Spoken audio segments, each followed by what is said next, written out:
What's the best bang for your buck for improving video quality?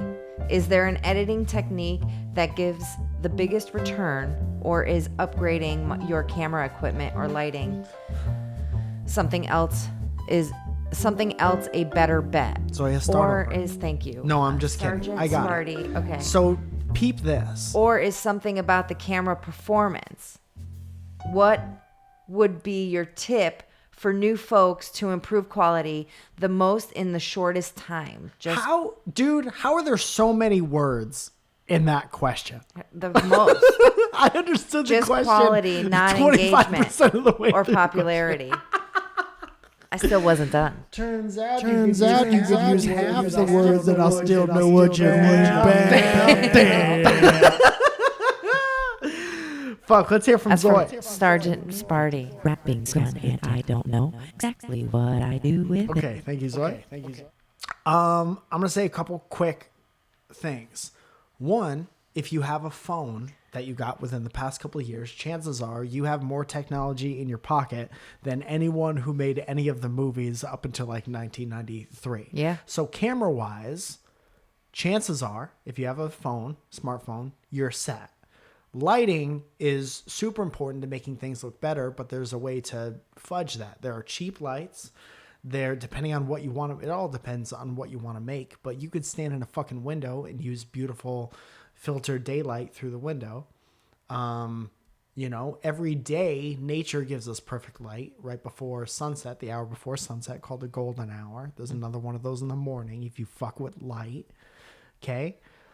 Learning to edit is great. Not that you even need a $500 editing program to do great things. So let's say you have a smartphone. Your camera's already set. You can fake light for a real long time, but it's always important to pay attention to it. Just look up 3-point lighting and then see what you could afford and see how you could substitute maybe a light that you can't afford for a window in a good position or something like that. There's always something that you could do. And then learning, there's countless videos on the internet that teach you editing basics and teach you basically all the things I went to college to learn. Mm-hmm. So I would say get really proficient at editing. You could fix some of the lighting stuff in editing. Better you are at editing, more you could pull out of the footage that you have, which is already halfway decent because you have a smartphone probably. Yeah. But I try to steer people away from like, oh, I really want to start making videos. What $1,000 camera do I need? Don't need it.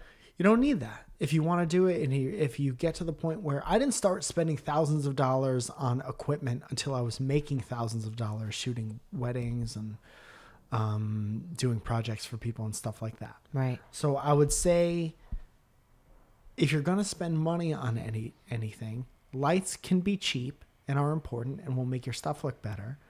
And then always be teaching yourself, ABC, always be teaching yourself, ABCY. Always be teaching yourself how to edit better, which you could also do for free, but you could take specific classes as well. Mm-hmm.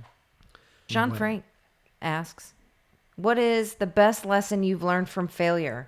We're going to end on this question. Okay. Man, I can't think of a specific failure right now, but I did a video about this. And I talked to my parents in the video. I think it was a Mike in the Morning thing. So that would be worth, within the past year and a half, going back and finding that. But in order to be truly happy, especially if you're one of those people who's like, I want to do what I want to do, and I want to be able to sustain my life and not work for anybody else or whatever, you have to try a bunch of things. And trying and being new at things means that you're probably not going to get it right the first time. Mm-mm. And it's probably going to take a really long time to get it right.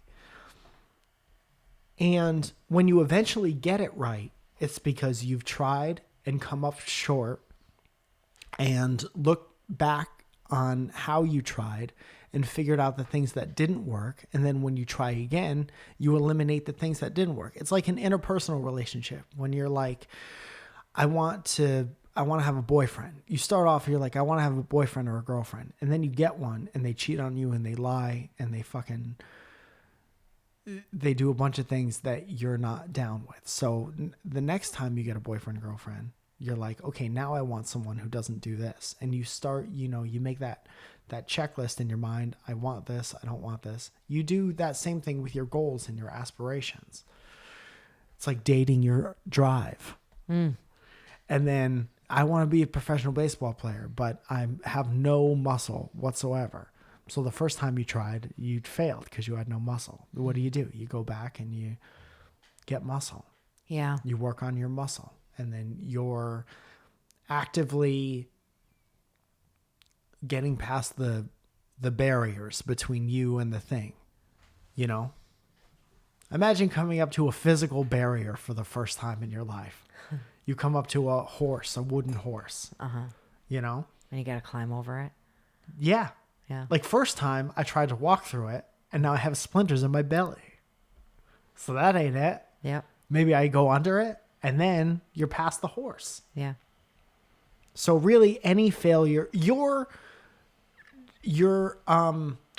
job itself is not over when you fail. Yeah. And I think that's what fucks a lot of people up. I tried to do this and then I couldn't do this. And now I'm going to start something else. I'm going to start a whole new line of potentially failing, and then people sometimes settle for the easiest thing, which is not always the most fulfilling thing. No. You got to do what makes you happy.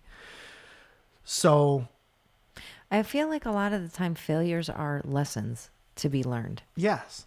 And I feel like, I've never failed, so I don't know what that's like. That's funny because I have one of your failures on tape. Rapping's fun and I don't know exactly what I do with it. Rapping's fun and I don't know exactly. That's really loud. That came off way louder than I wanted it, and All right. that's a mistake that I made. Why don't you tell us about our $10 group? I just want to say, before we leave, that failure is when the job starts. That's good advice. And you're your own boss when you fail at something. Then you got to look in yourself. You got to be like, why did I fail? And what could I change to not make that same mistake twice? I like to quote a John Lennon song. Rapping's fun. And I don't know exactly what I do with it. And I think there's a lesson to be learned in there.